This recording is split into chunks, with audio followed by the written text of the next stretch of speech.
श्री कृष्ण का जीवन और उनका व्यक्तित्व हमें जीवन जीने और अपना भाग्य बनाने की महत्वपूर्ण शिक्षा देता है। उनके उपदेश और कार्य, चाहे वो गीता में दिए गए हों या उनके जीवन के अन्य प्रसंगों में, हमें यह सिखाते हैं कि हम कैसे अपने कर्म, धैर्य और दृढ़ संकल्प के द्वारा अपना भाग्य खुद बना सकते हैं। श्री कृष्ण का सबसे बड़ा उपदेश कर्म का महत्व है। गीता में उन्होंने अर्जुन से कहा, कर्मण्येवाधिकारस्ते मा फलेषु कदाचन। इसका अर्थ है कि व्यक्ति का अधिकार केवल अपने कर्म पर है, फल पर नहीं। यह शिक्षा हमें बताती है कि हमें अपने कर्म पर ध्यान देना चाहिए, क्योंकि हम जिस प्रकार के कर्म करेंगे उसी प्रकार का परिणाम हमें मिलेगा। भाग्य केवल कर्म का परिणाम है, न कि पूर्व निर्धारित कोई स्थिति।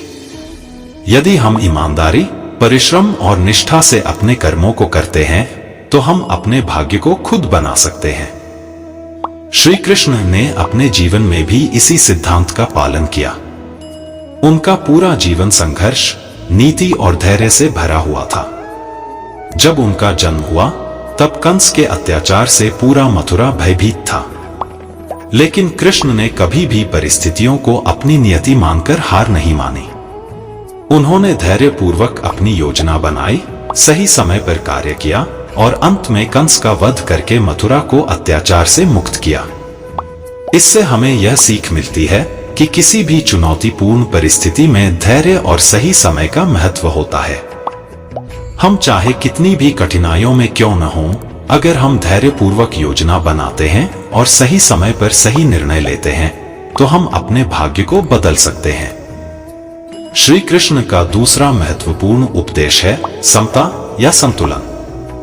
उन्होंने अर्जुन को सिखाया कि जीवन में सुख और दुख, सफलता और असफलता, लाभ और हानि सभी एक जैसे हैं।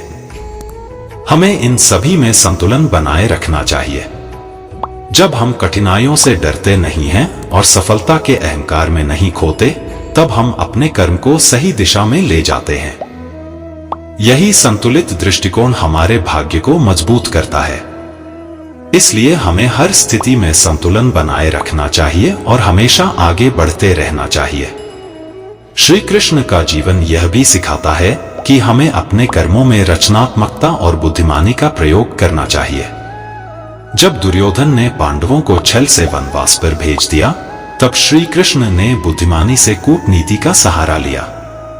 उन्होंने पांडवों को सही मार्गदर्शन दिया और महाभारत के युद्ध में विजय दिलाने के लिए सही रणनीति अपनाई। इस प्रसंग से हमें यह सीखने को मिलता है कि जब भी जीवन में चुनौतियां आए, तब हमें केवल शक्ति का ही नहीं, बल्कि बुद्धिमानी और रचनात्मकता का भी सहारा लेना चाहिए। एक और महत्वपूर्ण शिक्षा जो हमें श्री कृष्ण से मिलती है, वह है निडरता और साहस। जब उन्होंने गीता में अर्जुन को युद्ध करने के लिए प्रेरित किया, तब उन्होंने उसे यह समझाया कि डर और असमंजस को अपने मन से निकाल देना चाहिए। निडरता ही सफलता की कुंजी है। अगर हम अपने निर्णयों में निडर और साहसी होंगे तो हम किसी भी परिस्थिति में सफल हो सकते हैं। भाग्य उन्हीं का साथ देता है जो साहसी होते हैं और जो अपने लक्ष्य के प्रति निष्ठावान रहते हैं।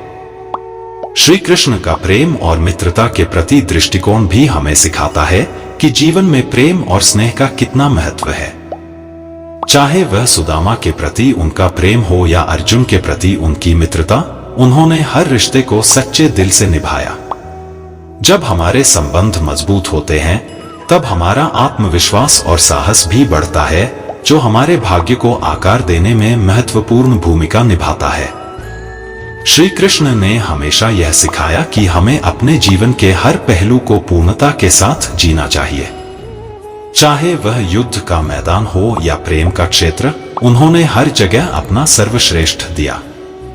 उन्होंने कभी भी हार नहीं मानी और हर चुनौती का सामना धैर्य और साहस के साथ किया। अंत में हमें यह समझना चाहिए कि श्री कृष्ण का जीवन हमें यह सिखाता है कि भाग्य कोई पूर्व निर्धारित स्थिति नहीं है, बल्कि यह हमारे कर्मों, हमारे धैर्य और हमारी बुद्धिमानी का परिणाम है। जब हम निडरता, संतुलन, रचनात्मकता और धैर्य के साथ अपने जीवन को जीते हैं, तब हम न केवल अपने भाग्य को बदल सकते हैं, बल्कि अपने जीवन को सफल और समृद्ध भी बना सकते हैं। इसलिए श्री कृष्ण से सीखिए कि कैसे अपने कर्म, धैर्य और साहस से अपना भाग्य खुद बनाएं। यही उनके जीवन का सबसे बड़ा संदेश है जो हमें अपने जीवन में आत्मसात करना चाहिए। ये वीडियो यही समाप्त होते हैं। मैं आशा करता हूं इस वीडियो से आपने बहुत कुछ सीखा होगा। मिलते हैं जल्दी अगले ज्ञानवर्धक वीडियो के साथ। अगर आप इस चैनल पर नए हैं तो चैनल को सब्सक्राइब कर लीजिए और बेल आइकॉन को जरूर दबाइएगा। धन्यवाद।